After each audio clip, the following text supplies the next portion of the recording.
और इस वक्त की एक बड़ी खबर आपको बता दें, क्योंकि कृषि बिल को लेकर लगातार हंगामा हो रहा है। आज भी राज्यसभा में इस मुद्दे पर हंगामा हुआ। अब किसानों के लिए नए कानून पर प्रधानमंत्री नरेंद्र मोदी का बयान, उनका संदेश सामने आया है। उन्होंने कहा है कि नए कानून ने दरअसल हर किसान को आजादी दी है। सुनिए किसान बिल को लेकर प्रधानमंत्री नरेंद्र मोदी का क्या है संदेश। नए कृषि सुधारों ने देश के हर किसान को ये आजादी दी है कि वो किसी को भी कहीं पर भी अपनी फसल, अपने फल सब्जियां अपनी शर्तों पर बेच सकता है। अब उसे अपने क्षेत्र की मंडी के अलावा भी कई और विकल्प मिल गए हैं। अब उसे अगर मंडी में ज्यादा लाभ मिलेगा तो वहां मंडी में जाकर अपनी फसल बेचेगा। मंडी के अलावा कहीं और से ज्यादा पैसा मिलता है, ज्यादा लाभ मिलता है तो वहां जाकर के बेचेगा। उसकी सारे बंधनों से मुक्ति दिलाने के कारण ये संभव होगा। रहा है कि कृषि व्यापार करने वाले हमारे साथियों के सामने एसेंशियल कमोडिटी एक्ट के कुछ प्रावधान हमेशा आड़े आते रहे हैं। बदलते हुए समय में इसमें भी बदलाव किया है। दालें, आलू, खाद्य तेल, प्याज जैसी चीजें अब इस एक्ट के दायरे से बाहर कर दी गई है।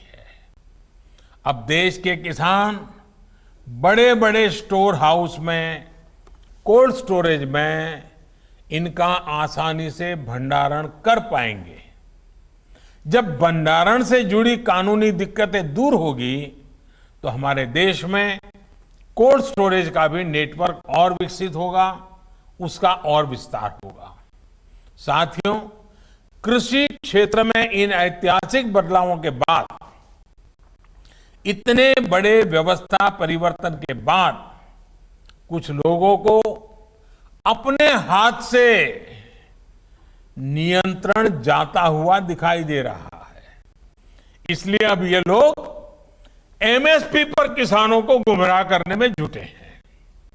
ये वही लोग हैं जो बरसों तक एमएसपी पर स्वामीनाथन कमेटी की सिफारिशों को अपने पैरों के नीचे दबाकर बैठे रहे। मैं देश के प्रत्येक किसान को इस बात का भरोसा देता हूं कि एमएसपी की व्यवस्था जैसे पहले चलती आ रही थी वैसे ही चलती रहने वाली है। इसी तरह हर सीजन में सरकारी खरीद के लिए जिस तरह अभियान चलाया जाता है वो भी पहले की तरह चलते रहेंगे। साथियों, किसानों को एमएसपी देने और सरकारी खरीद के लिए जितना काम हमारी सरकार ने किया है वो पहले कभी नहीं किया गया। बीते 5 साल में जितनी सरकारी खरीद हुई है और 2014 से पहले के 5 साल में जितनी सरकारी खरीदी हुई है उसके आंकड़े देखोगे तो कौन सच बोल रहा है, कौन किसानों के लिए काम कर रहा है, कौन किसानों के भलाई के लिए काम कर रहा है, इसकी गवाही वहीं से मिल जाएगी। मैं अगर दलहन और तिलहन की ही बात करूं तो पहले की तुलना में दलहन और तिलहन की सरकारी खरीद करीब करीब 24 गुना अधिक हो की गई है। 24 गुना अधिक। इस साल कोरोना संक्रमण के दौरान भी रबी सीजन में किसानों से गेहूं की रिकॉर्ड खरीदी की गई है। इस साल रबी में गेहूं, धान, दलहन और तिलहन को मिलाकर किसानों को 1,13,000 करोड़ रुपए एमएसपी पर दिया गया है। ये राशि भी पिछले साल के मुकाबले 30% से ज्यादा है। यानी कोरोना काल में न सिर्फ रिकॉर्ड सरकारी खरीद हुई, बल्कि किसानों को रिकॉर्ड भुगतान भी किया गया है।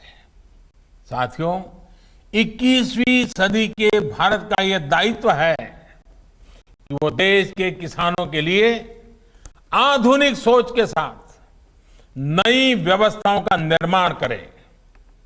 देश के किसानों को, देश की खेती को आत्मनिर्भर बनाने के लिए हमारे प्रयास निरंतर जारी रहेंगे और इसमें निश्चित तौर पर कनेक्टिविटी की बड़ी भूमिका तो है ही। अंत में एक बार फिर कनेक्टिविटी के तमाम प्रोजेक्ट्स के लिए बिहार को, देश को बहुत बहुत बधाई देता हूं और मैं फिर एक बार आपसे वही आग्रह करूंगा कि हमें कोरोना से लड़ाई लड़ते रहना है, हमें कोरोना को पराजित करके रहना है। हमने हमारे परिवार के हर सदस्य को कोरोना से बचाना है और इसके लिए जो भी यम नियम तय किए गए हैं उनका हम सब ने पालन करना है। क्या आप पर भी बरपा है जालसाजी का कहर? सपने टूटे आपके, न घर के न घाट के।